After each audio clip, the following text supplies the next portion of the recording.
Days are getting longer and the warm embrace of the off-season is coming. Just 4 more to go, folks. 4 more to go. Welcome to Blue Monday at Ipswich Town Podcast.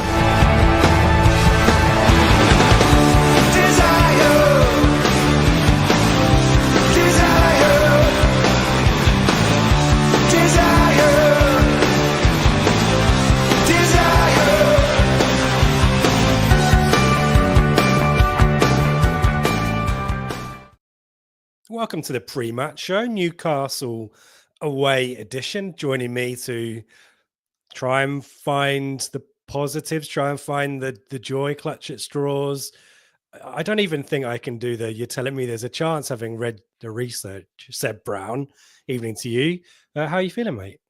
Good. Yeah, like you say, 4 more to go, everyone. Hang in there. We've got Everton, Brentford, Leicester, West Ham, and then, yeah, it takes a bit of a backseat for the summer. I'll be honest, I'm quite looking forward to doing the research, thinking, oh, yeah, we can go into this, and we're definitely going to pick up 3 points at the weekend, because times this season, the research has been tough. And spoiler alert facts, Newcastle are really good at football, and it's going to be quite tough at the weekend. So we'll see what happens. But as always, we will bring you the key insights, the key statistics for you to make your way up to the northeast armed with facts. Yeah, we'll be objective.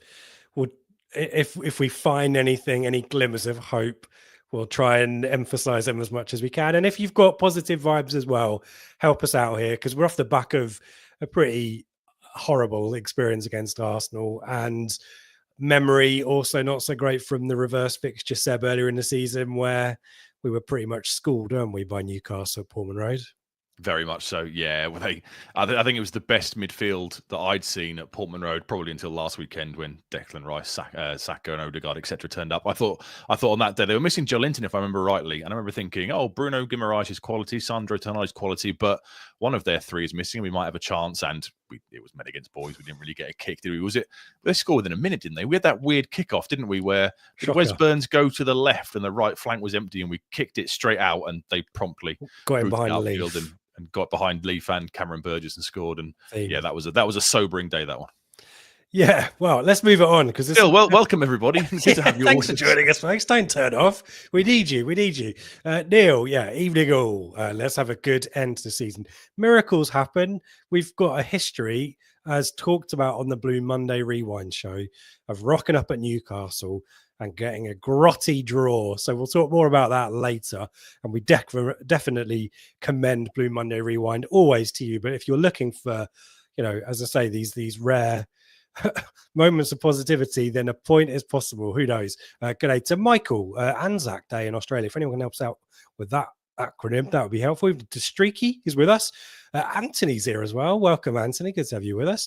Streaky's got it right. This is what we need to focus on, Seb. You and I will be up there tomorrow night, Friday night. Streaky, it'll be a top trip with a beer or two with the locals. And Paul, thank you, Paul, for the super chat last week. Snuck it in there just before we ended the show while we were doing the end titles. Thank you so much for your support, Paul. If you want to do likewise, there's a button in the live chat on YouTube. But otherwise, a thumbs up is always appreciated. But Paul, great to see you back. And a travelling massive from ITFC Southwest. So they'll be on the beers. Surely, Paul, you'll be out on the beers, won't you guys? At least we have the championship to look forward to. There you go. Thanks to Rob for joining us. Tonali, I thought it read Tonali was massive, but I'm merging Paul's posting from Neil. I thought it was very complimentary. Tonali was very impressive, he says. And Paul adds, just such a strong team. I fear this fixture more than most this season. And Paul's here too. Hello to Paul. Evening to you. Good numbers in the chat. Let us know you're there. Give us some support. I think this is every week we're kind of talking about our podcast as being a bit of therapy. We just need to power through. It could be worse. We could be Leicester or Southampton folks. So that's the way to look at it. There, I'm moving it on. Season ticket information. Again, looking forward to the future, Seb. Season ticket information out Thursday, the day we record. Any highlights, any things you want to draw attention to apart from get in there and renew and hope for the best next season? Very much so. Get in there. They wasted their time doing that awe-inspiring video. They should have got you to film that as a promo. Get in there early and hope for the best. What are you doing? Just renew. I think they're really fair, to be honest. I think there's a 10% increase across the board, isn't it? They kind of left it late this year. I guess obviously there's been some decision making about which league are we going to be in, and yeah, we get an extra 4 games most likely next season. I think it's pretty fair across the board. We're in an era, aren't we, where fans and tickets, we've seen it this season more so than the last few years, where a lot of clubs are exploiting fans. Let's be honest. Chelsea are selling dugout seats for £12,500 per game, whatever it is. Man United are moving fans away where they've sat for many years to put in a hospitality area. So it's great to see that the club, yes, we're going to have to pay a little bit more, but when you work out the extra 4 games, mine works out, I think it's £28 per game, and I'll get to see a lot of goals, hopefully, a lot of exciting football. They're very reasonably priced, and yeah, I think it's a really good decision by the club. I can swallow the extra, I think mine's £60 increase. I can swallow that quite happily, knowing that I'm probably going to have a really enjoyable season again. Yeah, Anthony, this could be the quote of the day for the podcast. It could be worse, he says. I've now got a sense of foreboding even saying that. And to be fair to Rob, season tickets, fair price, could be worse. So I think that becomes our word of the day. Anzac, Australia-New Zealand Day of Remembrance. Thank you to Streaky for finding that. And more games too, as Neil mentions, value for money. Another thing, Seb, that we should look forward to is Sunday at ITFC Women concluding their season, hopefully with positivity. Yeah, it's the home game, isn't it, against Cheltenham? So they're up, let's be honest, unless he takes a ridiculous 30-plus goal swing. But this is the opportunity to finally seal promotion. You must be incredibly excited by what's to come on Sunday. And it must be very difficult for the last couple of weeks, because obviously it is done, but you can't. The fans and the management and the players have to be professional, have to wait until it's officially rubber stamped, which it will be on Sunday against Cheltenham. And yeah, talk about your thoughts, sort of 72 hours out from the game. Making the trip to the AGL on Sunday. Yeah, the Martello ground. Yes. Sorry. Yeah, got to get it as a PA. I have to get the right. The sponsors, as we know, Atwell's one stop. We've got to look after them. Yeah. The 2-week pause. I don't know whether I've enjoyed it or not. I guess it would have obviously clashed with the Arsenal game last week, so it might have actually been a blessing in disguise if that had happened. But yeah, a little bit of a dash back from the northeast for me overnight on Saturday to be there, but really excited for it. And in terms of the permutations for those who are kind of watching from afar or maybe not aware of the specifics, Town go into the last game with a 3-point gap to second. So essentially a draw gets the job done. But even if Town lose and #win, there needs to be a 36-goal swing for the title to go. I think it has to be a 37-goal swing, doesn't it, for # to get it, I believe. So either way, it's a bit of a mathematical marvel, I think, if # make it happen. And what I'm hoping for, to your question, Seb, is that, and I fully expect this to be the case as well, is that Town just approach it as they have most of the games this season, fully professional, fully, switched on to get the result. Just remove any element of doubt. There's much, of course, and even # have kind of been reflecting, I think, on the fact that it's the second place finish for them, but just get the job done and enjoy it by winning it. I think that would be it. It would be really crappy to kind of lose and win the league on goal difference. So let's get at least a draw, and sold out as well, Seb. We've talked so much about people getting down to Felixstowe, and they've done that in their numbers. Obviously, a potential trophy award, very much carrot dangling to make the trip down to Felixstowe, but that will be brilliant. Great atmosphere. Get your blue and white on and get right behind the girls, and let's hopefully enjoy what will be hopefully a really enjoyable afternoon, and a promotion which we'll talk plenty about on the podcast over the coming weeks. And we were expecting to speak to a member of the squad in advance of the game, but obviously they are very much focused on the job at hand, so we'll be speaking to them afterwards. Get the job done, enjoy yourself, and then speak to Blue Monday. That's the sequence of events. So yeah, really looking forward to that. And we'll talk more about it on Sunday night on the Flagship show. Anything in the chats on the women's team? No, we'll keep going. One thing to shout out before we go to Newcastle: tomorrow, Friday, is Football Shirt Friday, something that I bloody love, in support of the Bobby Moore Fund. So do get involved and donate. All kinds of details all over socials. I'll repost it from mine at Ipswich, but do support that. A great cause, a great charity, obviously in honor of a great man. But any excuse to get a football shirt on, I say. So I will be traveling up to Newcastle, and maybe with a hoodie up in a shirt tomorrow, just in case I get accosted on the way through Peterborough, and then Yorkshire, and then the Northeast. So yeah, Football Shirt Friday on Friday. Give the guys your support. In terms of the chat, Seb, Andy, getting into you, playing at St James's Park will be a positive experience for the players.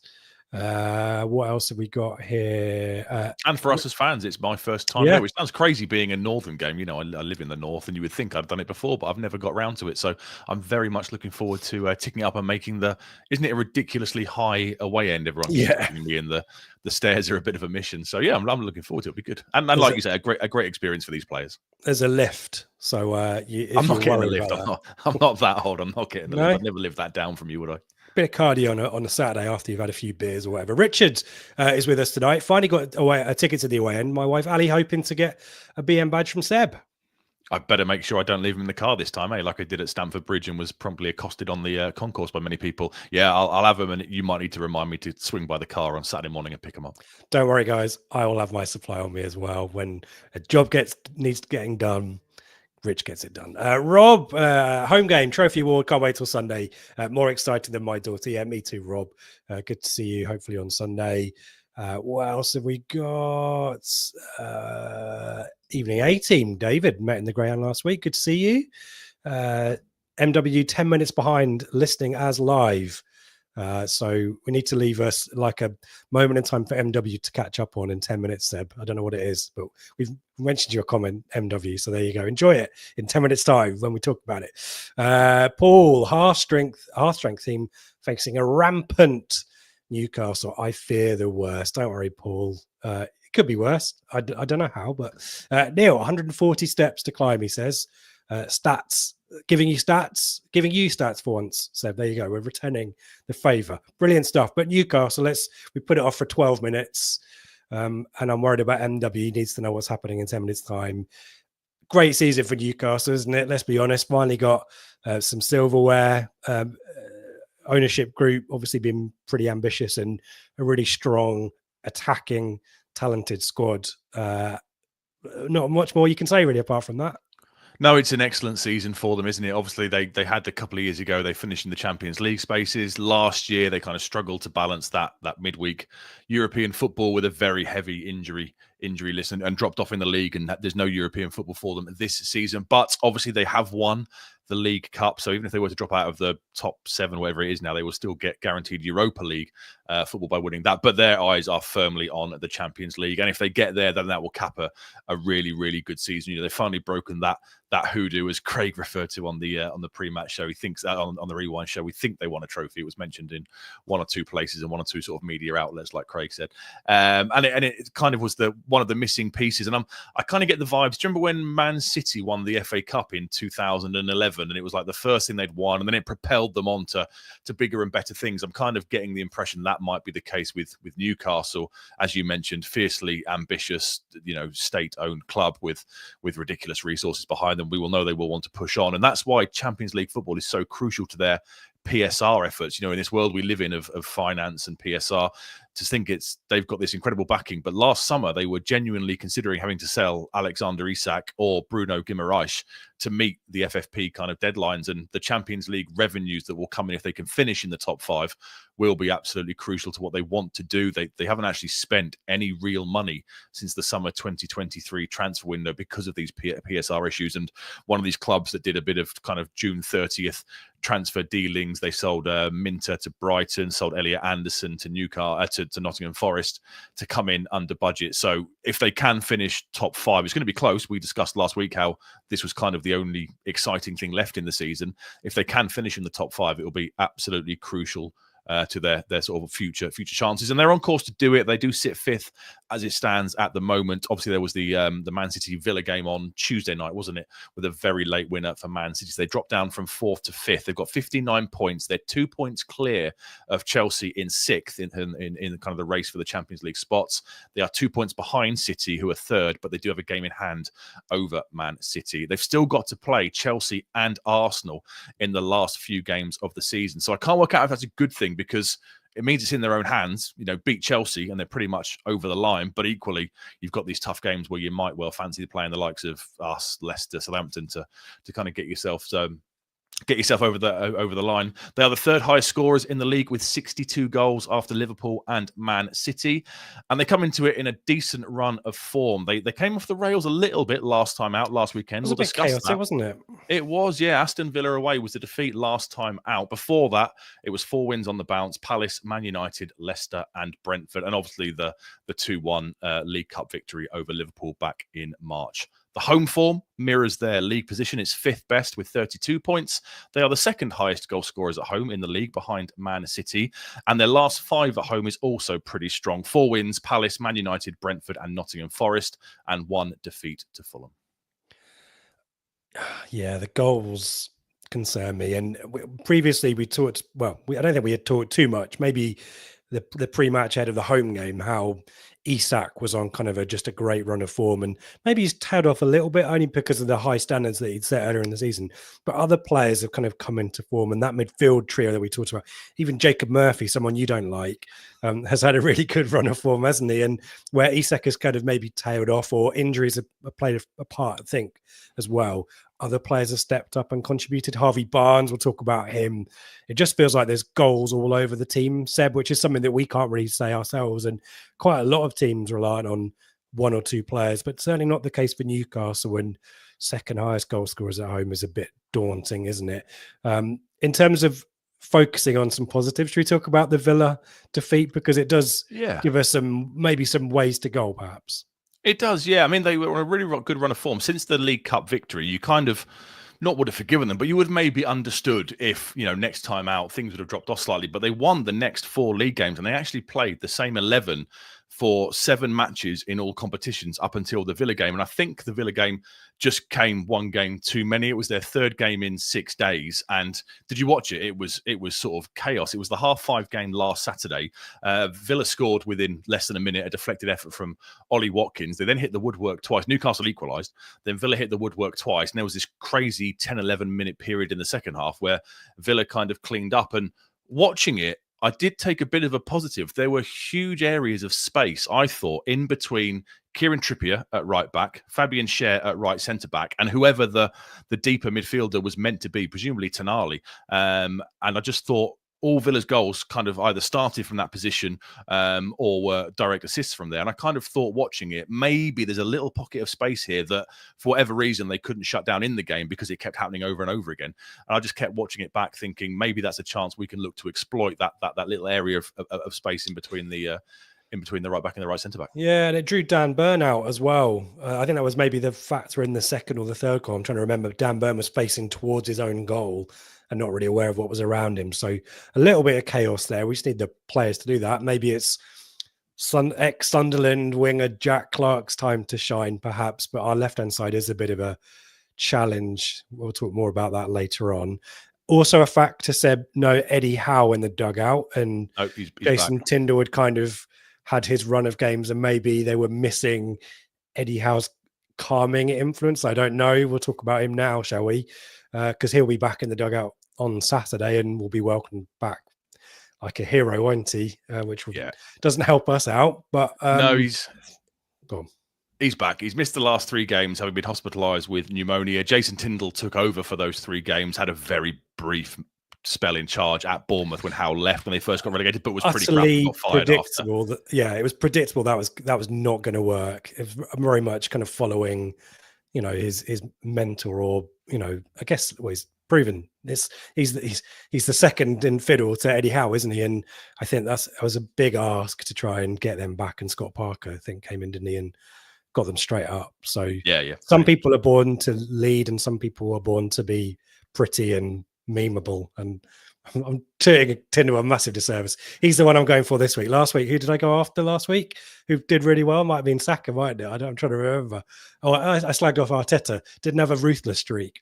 Slagged off Brennan Johnson. Scored too twice. Nice. I said Arteta's team were too nice, and they were absolutely S-houses for most of the game. Anyway, keep going, Eddie Howe. Talk Eddie Howe.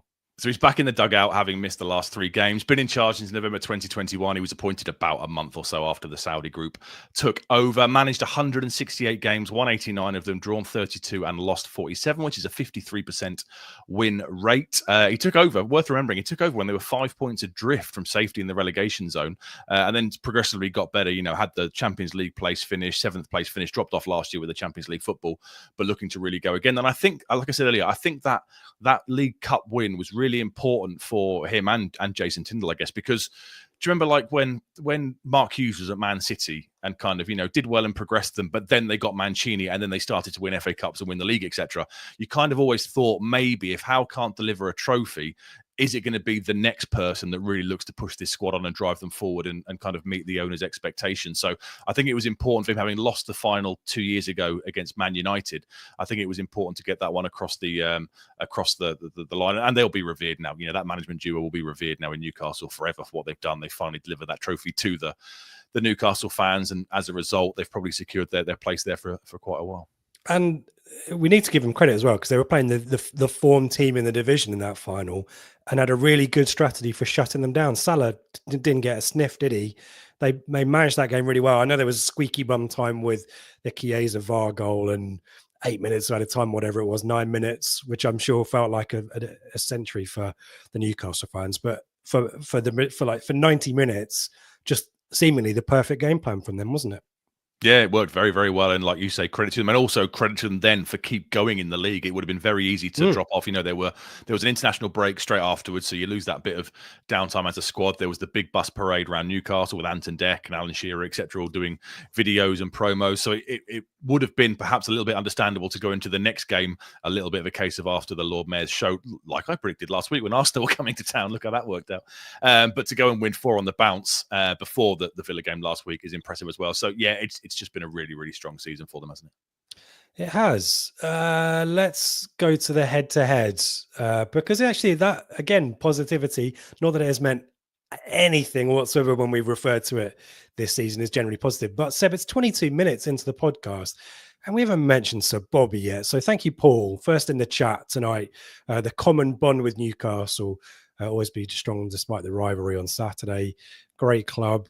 I think our statue's better than theirs, if I'm honest. I was going to say, we've got the better statue. But that aside, he's mentioned Leaf, who misses out, of course, more on that later on. But it is the Sir Bobby Robson derby, and I'm sure the head-to-head record as it stands, Seb, is probably something that would please Sir Bobby, wouldn't it? Yeah, very much so. It's a share of the spoils, isn't it? 18 wins for us, 16 draws between the two, and 18 wins for Newcastle, obviously including the game at Portman Road back 4 or so months ago. The last time we went to see them push you, as we've mentioned, towards the excellent Blue Monday rewind with Craig and Dave. The last time we met them in the Premier League was a 2-2 draw in March 2002. 2 goals from Marcus Bent. You are honing the spirit of the relegation season. Brilliant. Well done. In the shirt that you are wearing tonight. A goal from Lauren Robert, a goal from Alan Shearer, and a deserved penalty miss in the last minute for the cheating dive of Clarence Acuna, who, was it you that pointed out he dives a completely different direction to the way the supposed shove was made against him? So justice done when Shearer put the penalty wide in injury time at the end of that one. It was a 2-1 defeat the season before. The season we finished 5th. Marcus Stewart put us 1-0 up. Shearer again, Pascal and Shearer scored twice. A 4-1 League Cup defeat there in 2001. A 2-2 draw in 2010, right towards the end of Roy Keane's first full season in charge. I remember a very late equaliser there from, I think it was Walters, to get a share of the points on that day. And the most recent visit there was a 3-0 defeat back in 2016. The infamous Jonathan Douglas, poor man, the video that went viral shortly afterwards. And the last league win, as Dave referred to in the rewind show, the last league win at St James's Park for us was February 1978. I wasn't even born, and I think you were only about 5, to be fair. So many, many moons ago. I just swore under my breath. I hope the mics didn't pick up on it. Demonetized there straight away. Clarence Acuna, I will post this to my socials. Maybe it's been posted in Telegram already. If you want to see what the face of a cheat looks like, someone who's conned a referee and potentially cost Ipswich Town a point, Look at him. Look at him. Just Doesn't he after do his that? Doesn't he try, go like that when he's and won it with his hands? Yeah, he does a thrust as well. cheating Proper bastard. wrong. And so Yeah. Clarence Acuna, you're on the shit list. I've properly sworn them, but so angered by it, I will put it. Look at him, rat boy, unbelievable. No forgiveness. You're on the list with Rue Van Nistelrooy, Acuna. If you're listening, I know you like Ipswich Town podcast, so you'll have to find Ipswich Town podcasts elsewhere. There are plenty of them. Blue Monday, not for you, sir. I know what Neil is thinking. He's not put it in the chat yet. But Seb, do you have a lineup quiz? I do. Well, we've got a couple of choices. So now when I send you the script, I have to send you 3 or 4 different games because I don't want to make it too obvious which one I'm going to choose for the lineup quiz. So we can either have the 2-2 draw in April 2010, or you can have the infamous Jonathan Douglas game in 2016, which I think you were at, if I remember rightly. You were there, weren't you? Yeah. So they scored after like 30 seconds. It was so depressing. I think we should maybe do 2016, given that we've done 2010-11 a bit with the Arsenal game and the Chelsea game in previous weeks. Or you can just do both if you want. No, maybe. Well, let's do both. Let's see what the chat say. Let's go with your instinct of 2016, the Chevron kit, if I remember rightly. It was, yeah. And Wickham and Walters scored the goals for Town, if I remember rightly. Wickham's goal was quite nice. That's 2010. Yeah, that's what I'm saying. Yeah. I'm just showing that I've got some knowledge of the other lineup if I need to fall back on that one. Neil's got in there straight away. Scugless. Have we got some Scugless, or is it just? You have 50% of them. Yeah, I think you've got Douglas. You've got Douglas. Yeah, I'm going to hide the chat as well. So let's see what I can do here. 2016, Bart in goal. Yeah, it looks like it's a 4-2-3-1 to help you out. Yes, Bart was the keeper. Knudson's left back. Yep. Chambers was in there, wasn't he? Right back. Now I'm starting to struggle. Tommy Smith probably not there anymore. He was still there, but he wasn't in there. Yeah, okay. Who else am I thinking of? Is Larson Torre involved? Freddie Sears? No, again, that was his season, but he's not involved, no. Freddie Sears in there?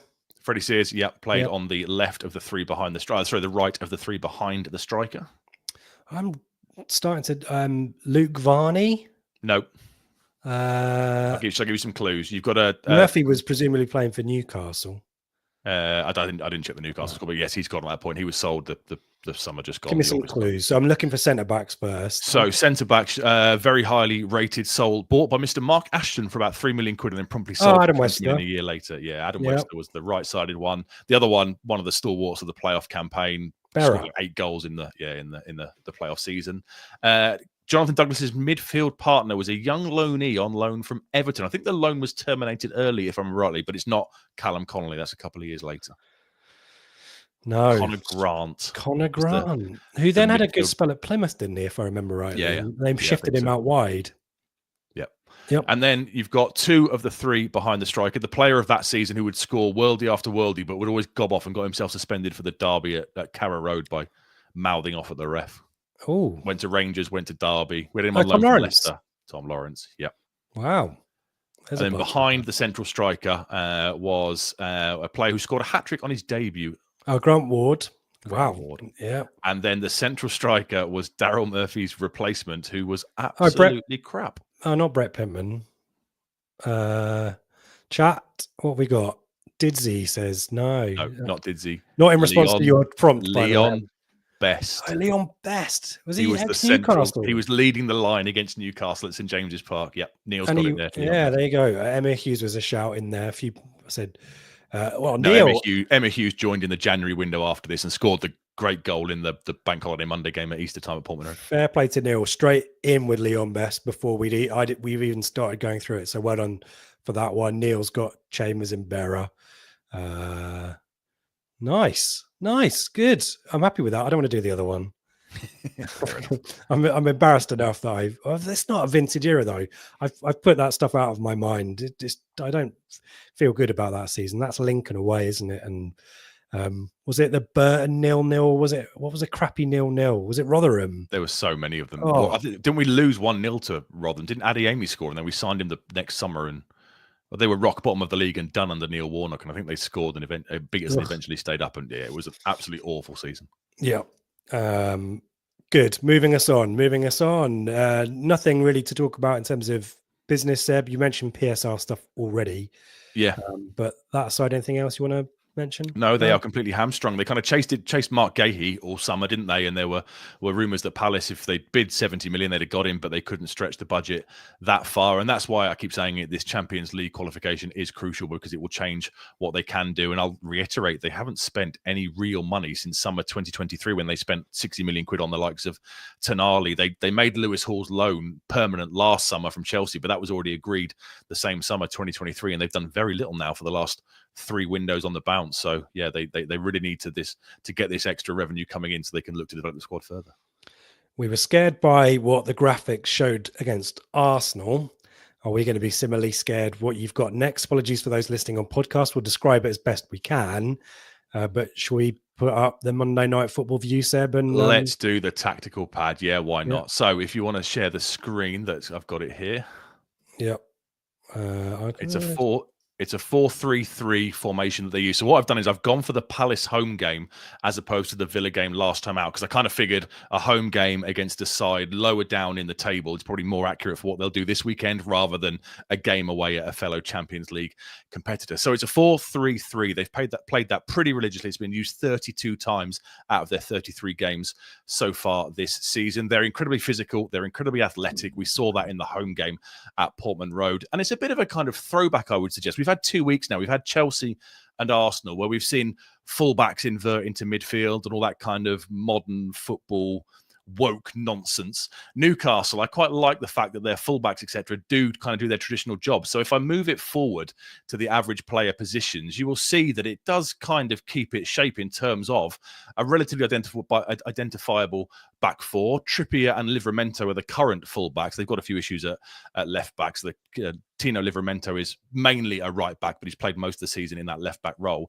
They kind of stay wide and they don't go too far up the pitch. They use the likes of Jacob Murphy, who's an out-and-out kind of right winger, a bit like Bukayo Saka in terms of what he will do on the pitch. He will keep them stretched down that right-hand side, as we saw in the home game at Portman Road. Tonali, Guimaraes and Joelinton are crucial. So Tonali drops deep to protect the back two. Guimaraes and Joelinton provide that kind of box-to-box energy. And that was a tactical tweak they made just before the Portman Road game back in December. Previously, it was Guimaraes who would sit deep and Tonali was slightly further forward. They've swapped those two round, and that's made them go on an incredibly impressive run of form. And the other key thing to notice here is Harvey Barnes, the left-sided attacking in the front three. He drops more in field. Now he's right-footed, so presumably that's to get shots off on his right foot, etc. But if I roll it forward again to where they actually touch the ball most, you'll see Barnes comes right back to the wing along with Livramento down that left-hand channel, and Trippier and Murphy kind of stay high and wide on the right-hand channel.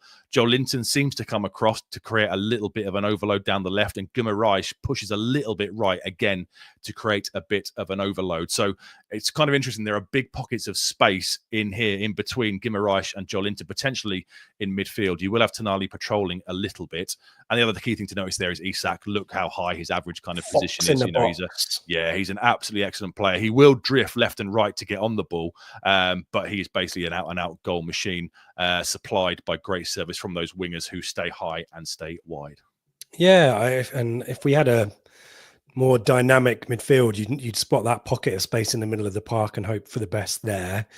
But it does feel, as we mentioned at the top of the show, Seb, that certainly balls over the top into that left-hand channel, even the right-hand channel potentially with Livramento dashing forward there. Could be a route to goal, couldn't it? But yeah, and the defenders, the two centre-halves are not as high as Chelsea and Arsenal we've played in recent weeks. You know, they were very much on the halfway line, ready to recycle the ball straight away as soon as they got it back. The Newcastle ones, along with Tonali, will sit a little bit deeper. You've got to stay in the game long enough to make it count, though, and that's probably the bigger challenge for us at this moment in time, isn't it? So interesting stuff. Any stats you want to recite on style of play and stuff? Yeah, they're mid-table for pressing intensity, so not amazing kind of pressers. They're fourth fewest for long balls per game, so don't expect them to go too direct. Attacking-wise, 13 shots taken per game is only the 8th best, so a lot of these stats are actually underneath their kind of sort of league position. But we've already mentioned the goal-scoring prowess. 43 goals scored from open play is the 3rd highest in the division. They're pretty miserly at the back. 11 clean sheets is the 4th best in the league. They do concede shots, however. Don't concede that many goals, but they do concede shots. 13 shots conceded per game is the 7th highest as well. So we will get opportunities, and hopefully, obviously, we can take them. Yeah, I'm trying to think who would I want taking shots? Because we don't really do that. So we manufacture these chances with high XG potential by building opportunities through the thirds and into the penalty area, don't we? And I would love us at times to maybe have a go from range. So if there's ever a game for it, this may be it. Before we go on to kind of key players, Enciso, says Neil. Yeah, and Enciso could try a few, couldn't he? And maybe that's why he's been brought in. Neil's memory, impressive here. Other Neil, who mentioned Leon Mess, says best hit the bar in that one. I recall sliding doors moment, and then follow up from Streaky was that a free bar, Neil, yeah, which I very much appreciate, Streaky. But I don't remember anything about that game apart from wanting to get home as quickly as I could. But yeah, thank you for that one, Neil. Good insights, good memory. Key players, Seb. Key players, like we did last week with Arsenal. Do you want to just give us Isak's stats very quickly? Yeah, 21 goals, 6 assists, will drift either flank to pick the ball up, signed for £60 million from Real Sociedad, looks an absolute bargain. I wonder if he's now too good to move. And hear me out, that might sound weird, but in a world of PSR, because don't get me wrong, Arsenal would sign him tomorrow, Liverpool probably need to sign him, but are we in a world where he's that good that no one can, at the moment, afford to pay the probably asking price that Newcastle will ask for him? You know, he's so crucial that Newcastle will ask for him. He's so crucial to them that I think he might well stick around, given that Arsenal can't drop 100 and they're going to want what, 120, 130 million quid for him, I would assume. Yeah, they're going to want to double their money, isn't it? Yeah, they're going to want to double their money. So incredibly impressive player. I've already mentioned the midfield three. Tonali will sit deeper. Guimaraes and Jolinton will provide the box to box. FPL darling of your team, Jacob Murphy, and slagged off by me. Has you going to apologise to Jacob? 8, I'm sure he's watching. 8 goals and 11 assists. He scored at the Portman Road game, didn't he? Stays high and wide. I was actually amazed how good he was in that Portman Road game. I always thought he was just an average kind of squad player, but you know, he was excellent. If you haven't learned anything of me slagging off players, several, I mean, really good goal against Villa, wasn't it? I mean, was it Villa or Palace? No, the one from the angle. Palace, where it kind of near post, and you kind of think, well, keepers should be doing better there. He's kind of found a gap that, you know, if he gets it and he scores, and it was a really well taken goal. And if only he'd been in my team earlier, maybe I'd have had a chance. Who knows? Harvey Barnes is coming the other flank. So Anthony Gordon was injured and obviously suspended for the League Cup final. Harvey Barnes has come in, signed from Leicester a couple of years ago, 4 goals and 2 assists in the last 5 games. Anthony Gordon is actually back now, but he's on the bench. He can't get back into the side. Dan Bird, 6'7", massive. Do you remember when he strolled up the pitch at Portman Road in the last minute and scored, and it was ruled out for VAR? He's absolutely huge. 6'7", built like a brick S-house, scored in the League Cup final and made his England debut a few days later. Whoever the starting striker is for us will be in a real battle up against him. Nick Pope is the keeper. Ipswich Town link, obviously, 6 clean sheets so far this season. They've got a few issues in defence. They've got some people missing. So Fabian Schär came off injured against Villa and could be a doubt. Lewis Hall, the left back, Jamal Lascelles, the club captain and centre back, and Sven Botman, the left-sided centre back, are all out for the season. So Schär doesn't make it. They will probably have to repurpose Emil Krath, who's a right back by trade. They'll probably have to repurpose him into central defence alongside Dan Burn. So that could potentially be a little bit of an area to look to exploit as well, because it will be that magical right-hand channel pocket of space between him and the right back. 38 minutes in, Seb. So you're telling me there's a chance. Hey, good, Seb. Thank you for scaring the crap out of us all. I think we knew that anyway, but you've got at least some specifics and you've got some quotable stats that you can share with your mates and pass off as your own. We'll be back in a second to talk about Ipswich, but firstly, let's hear from our friends at Atwells. Blue Monday is brought to you in partnership with Atwells Solicitors, your ideal legal partner for property and business law. Whether you're buying a home, starting a business, or just need legal guidance, our dedicated team has got you covered. Trust our award-winning customer service team to handle your legal matters with care and expertise. Find out more at atwells.com or visit us at our offices in Ipswich, Colchester, London, and our new location in Woodbridge. Thank you to Atwells, and thank you to our friends at One Stop Badges as well. If you want to get your own One Stop Badges badge for your brand, podcast, charity of choice, then you can get a 10% promo link in the description. And if you hunt down Seb or I at St. James's Park, we will, one of us, there's a 50-50 chance that you might get a badge at this stage. In terms of other bits and pieces going on, Blue Monday Rewind, we've already mentioned that, really excellent this week, really enjoyed that one. Clarence Cunha, live Sunday night with the Flagship show, talking about Newcastle and ITFC Women v Cheltenham after the fact. So join Ben, Dave and Joe for that one. And at some point in the next couple of weeks, we'll speak to someone involved in the ITFC women's squad as well and get their views on the season that's just been and what lies ahead. Other than that, head to our website, bluemonday.itfc.co.uk, everything you need in terms of links to podcasts, link to YouTube feed, socials, merch store, Telegram group, which you can join and continue the discussion 24/7. We've already set up our transfer chat for next season. So if that's not a big enough carrot dangling there to join Telegram, how about 2 weeks free trial on us before you even have to pay? So plenty going on there. As always, please give us a thumbs up if you're watching here on YouTube. If you're listening out in podcast land, we appreciate you too. A 5-star rating in your app of choice. Very much appreciated. Seb, it's a case of down to the bare bones, isn't it? Can we say that now? It does sound like it, doesn't it? Yeah, the injuries are not abating, unfortunately. And obviously, given the Leif Davis situation from last weekend, we've got real issues at left back. So that's probably the key talking pot spot. So the McKenna pre-match presser was done today. We know that Connor Townsend isn't going to make it. We know Nathan Broadhead is still out, as is Calvin Phillips. I'm not sure we'll see Calvin Phillips again in an Ipswich shirt now. I would suggest that might be done for the season, unfortunately. So what do we do at left back? Jacob Greaves is the logical choice. He went there in the second half against Arsenal and did pretty well, I thought, to be fair to him. Obviously, he's much more of a stay-at-home left back than Leif Davis would be. I guess the only other thing you could look to do is to stick Ben Johnson there, but then how do you fill the right-hand kind of wing-back / right-winger role, because you've got injuries there as well with Amari Hutchinson, Wes Burns, and obviously Chio Ogbeno being out as well. I guess you'd have to probably play Ben Godfrey there to do that. So I think Greaves will go to left back. Wolfenden will partner O'Shea in central defence, and Twanzebe will be the right-sided one. That's how I think it will go. I'd be pretty surprised if Ben Johnson went across, because that would mean Godfrey has to come in on the right-hand side in a position that's just not his. Or Godfrey can play left back, can't he?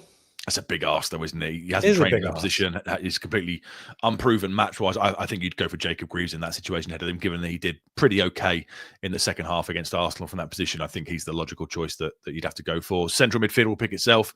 It will be Sam Morsey and it will be Jens Kjust with Jack Taylor or Massimo Longo off the bench at 60, 70 minutes when they start to tire. And again, in the terms of the three behind the striker, we are kind of down to the bare bones again. I assume Ben Johnson will stay on the right-hand side and Ciso will stay in the 10, subbed at half-time, last time out. Obviously, that was because of a tactical reshuffle.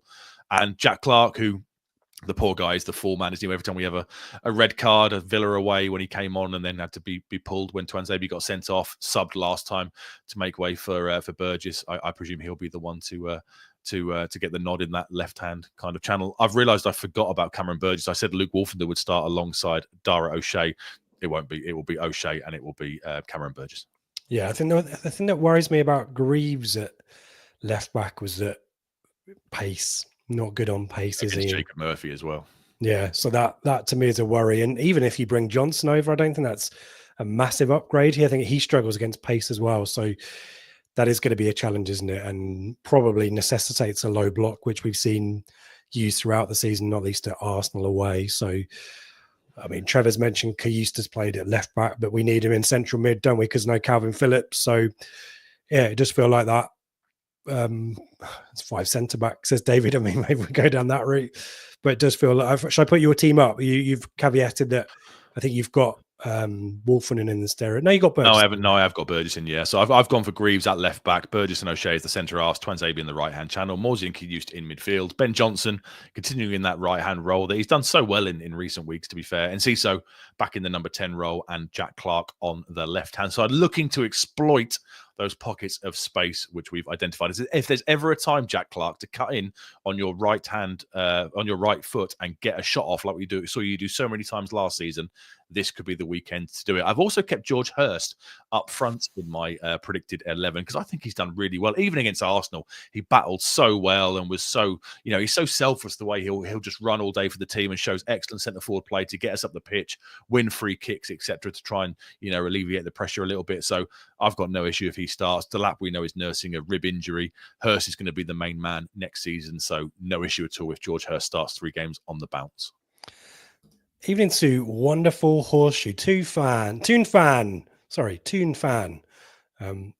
Obviously, I want Newcastle to win, but I didn't want my club to relegate you. It's the Bobby Robson things. Appreciate that.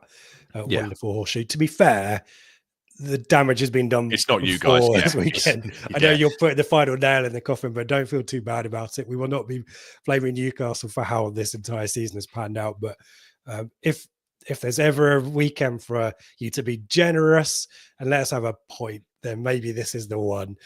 There's a debate about Boniface, Seb, in the chat that I think has exhausted itself already. Apologies for touching the mic there.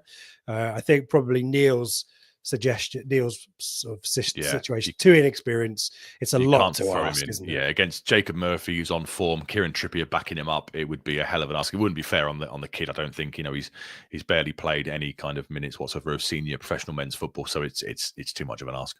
But he'll be back on the bench, and I mean, there's not a huge amount else of other options. There might be some other surprise names there that we see on Saturday. A lot of people ask you about Amari. I think, interestingly, he wasn't mentioned, was he, in the presser? I haven't seen him mentioned anywhere, so maybe he'll be back. I'd be surprised if he came straight back into the starting 11, given it was a hamstring injury, wasn't it? So, but off the bench, that could be a real boost for us. Yeah, he wasn't amongst the names when McKenna listed Broadhead and Calvin Phillips, etc. He didn't, not that I saw, didn't seem to mention Amari, so maybe he might be back amongst the subs, and that'd be a bit of a boost. He is a red on FPL. More on that in a second. But if you've got any thoughts on the lineup, let us know. A good shout here from Paul. Connor Chaplin, need to get him involved, perhaps. Neil mentions a couple of youngsters, Rio Morgan. Tom Taylor's been involved on the bench before, I believe, as well this season. Neil, correct me if I'm wrong. So it was the Forest away in the cup game, wasn't it? There you go. So there's a couple of names to look out for if we are literally down to the bare bones. But yeah, it'd be good, as you say, to have Amari involved because, as I just said, we have desperately missed him, and that right-hand side is a real problem for us at the moment, isn't it? So we shall see. Back to business, back to normal business in our FPL feature.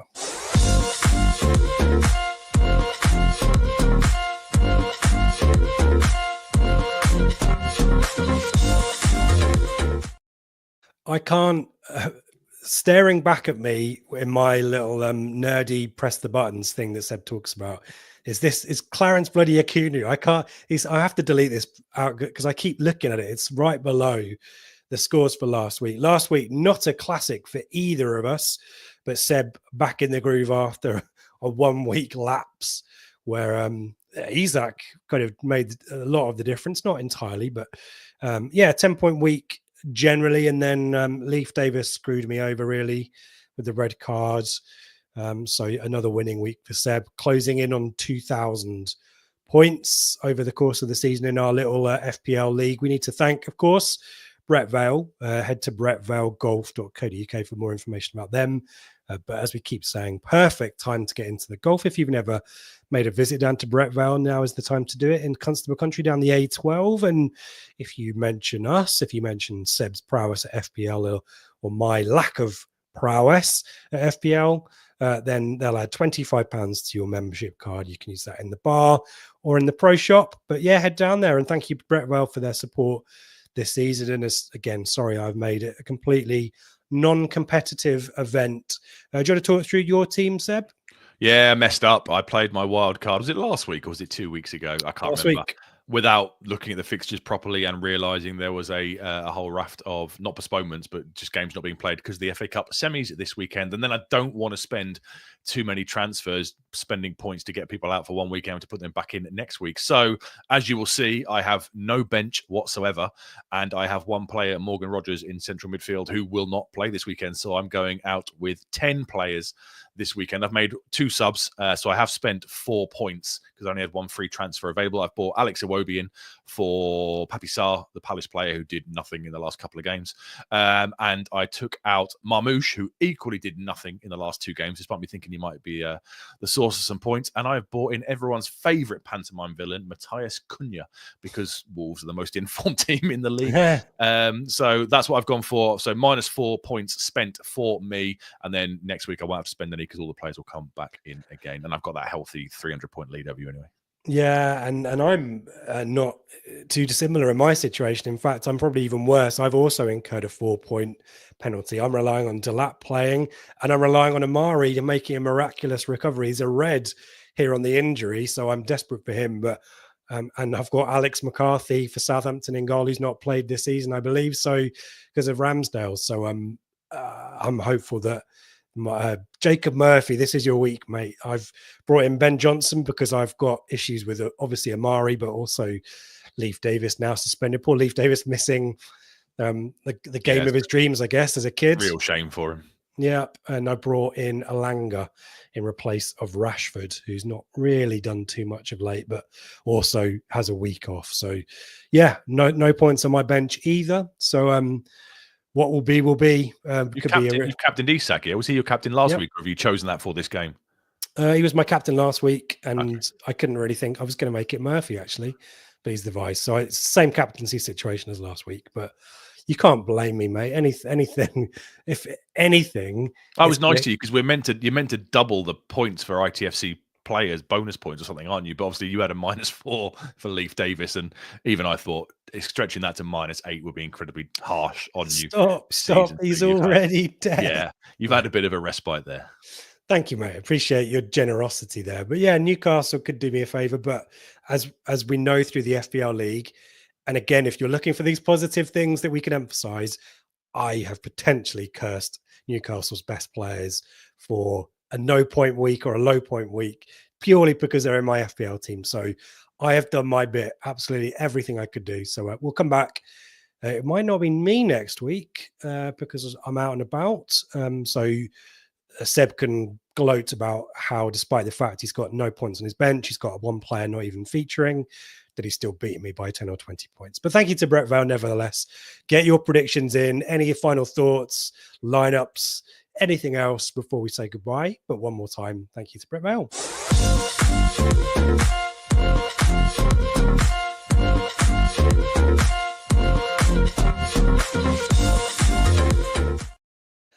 At this stage, says Streaky, of the FPL season, I have nothing left but sympathy. That's fine. That's a good emotion. Seb showing off with only 10 players, and then I do the same thing. And that's definitely not a flex by me, but absolutely it doesn't make any difference to Seb. Captain Isaac Traitor, says Neil, when he gets 0 points, Neil, or 1 point and subbed for being rubbish, you'll be thanking me. Jacob Murphy is Tommy Parkin's nephew, tenuous link, says Neil. He's dropping all kinds of bits of trivia if that's true. Good on you. Yeah, I have no comments to make. Neil's got his prediction in early doors. I predicted wins most weeks. Sod it, 2-1 Town. Hashtag believe. Seb, 3-4. What's your hashtag sorry? Yeah, I can see a repeat of the Portman Road scoreline. If I'm being brutally honest, I can see a 4-0 win incoming for Newcastle. They are going to want to do the business before those harder games against Chelsea and Arsenal. I think they've got Brighton away next weekend after they face us. They're going to want these points on the board, and yeah, I could see it being a 3 or a 4. I'll be optimistic. I'll go for 3-1. Give us a goal. Give us a moment. Give us something to enjoy up there in the gods of the away end. Yeah, 3-1 to Newcastle, which obviously, unfortunately, will mean that we will make our return back to the Championship. But even that will be 3 weeks after Southampton, a week after Leicester, who have much bigger budgets, etc. So, you know, like we said at the start, it could be worse. There you go. Right on cue, Rob. 3-0 loss. Could be worse. I would say that. 5-1 Newcastle. Sorry for another drubbing. I mean, it's not great. I mean, they beat Palace 5-0, didn't they? Admittedly, Palace missed a penalty. Have you seen that as a penalty yet, by the way, that I Yeah, awful. Anyone that stutters in their run-up should be booked, in my so opinion. crap as a technique, isn't it? And I thought Rashford had done that midweek against Man City and actually scored it right in the corner, didn't he? But I think I put stuttering penalty runs into room 101. I think you probably did.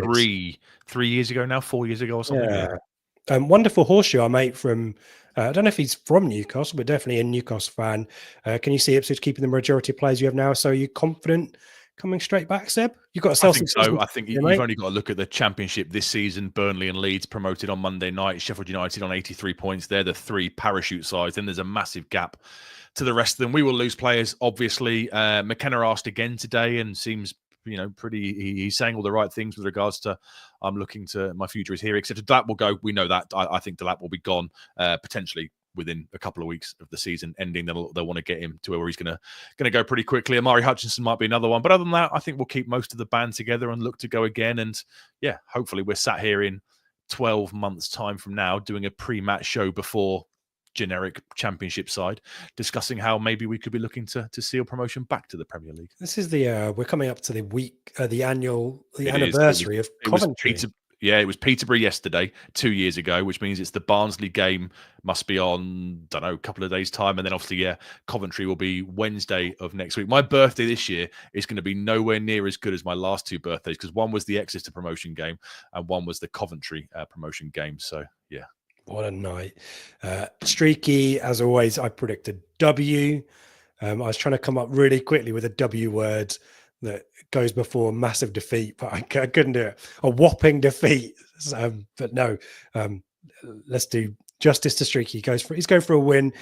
Paul, thanks as ever for your great insights, guys. Seb's doing all the heavy lifting. I'm just pressing the buttons, praying for an undeserved jammy 1-1. I mean, let's chuck in the jammy undeserved 2-2 as well. We talked about Blue Monday Rewind. Kevin Keegan not happy with the 1-1. Klaus Thompson equaliser, but the 2-2. What were we called? Hoofballers, was it? Hoofball. Boring Ipswich. I can share the goals if folk want to see it, but the highlights of that 94-95 game, which was another grotty season.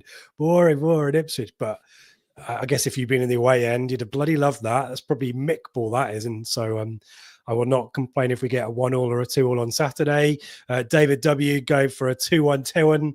Straws being clutched, he says. Andy Farrow, how about this? A completely mad 4-3. Doesn't say for who, but I would take a 4-3 probably either way, frankly. 1 goal margin in defeat is nothing to be disappointed at given the status of the 2 sides. Sharon, thank you for joining us. Also thanking you for your facts and figures.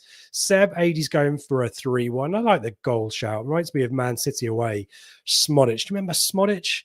Scoring at Man City, pandemonium in the away end, anything was possible. I think in this Premier League, malarkey was easy. Yeah, good times. Blanco lost you. Will relegation hasten the end of the FPL feature?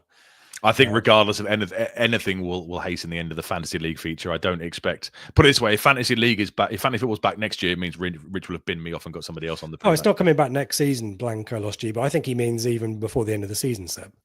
Oh, you can't. No, you can't forfeit. Can you? You'll keep going to the bitter end, won't you? I am gonna, with my broken leg, just fall over the finish line in second place, miles behind, and do my duty for competition and resilience. I'm running towards adversity, folks, just for you and the feature. Richard watched Town beat the Toon 5-4 in the 70s. Let's go with that. I love that. Blimey, Neil's. I'm not posting those just yet. Don't post it. No. Don't do it. Lovely. We're being referred to as the Simon and Garfunkel of the pod team, falling out every now and then. When we fall out, it's just for bants, isn't it? So we never really fall out.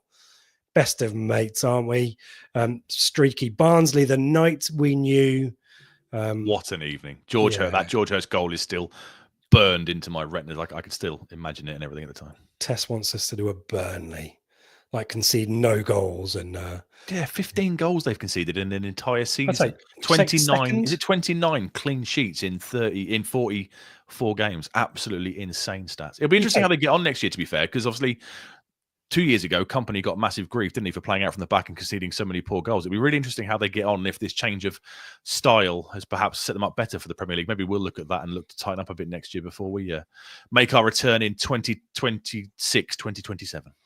Indeed. Look forward to that one. Thank you, everyone, for joining us. Appreciate it. Thank you to Rob for the kind words. I'll see you on Sunday with a Blue Monday one-stop badge. If it would have been a long journey home, so forgive me if I don't, but I should have a badge for you on Sunday. And if you're at the Martello grounds, formerly the AGL, then do come and find me.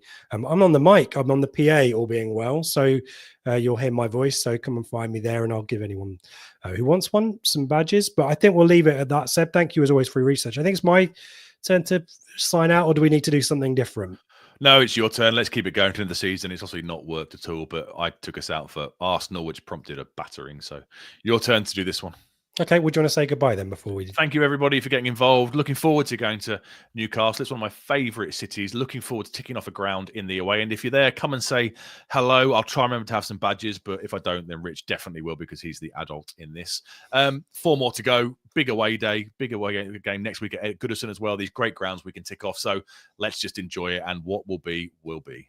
Yeah, thanks, Seb. Thanks, everyone, for getting involved. Really dynamic conversation in the chat today, which helps us. You've lifted our spirits. We're not predicting a victory, but we #believe anything is possible. Could be worse. I think we've gone all the cliches we can. So thank you, everyone who's made it to the end of the podcast. Appreciate you. Safe journey up, as Streaky says. Do join the guys for the Flagship show on Sunday night. And as always, support us, support the channel.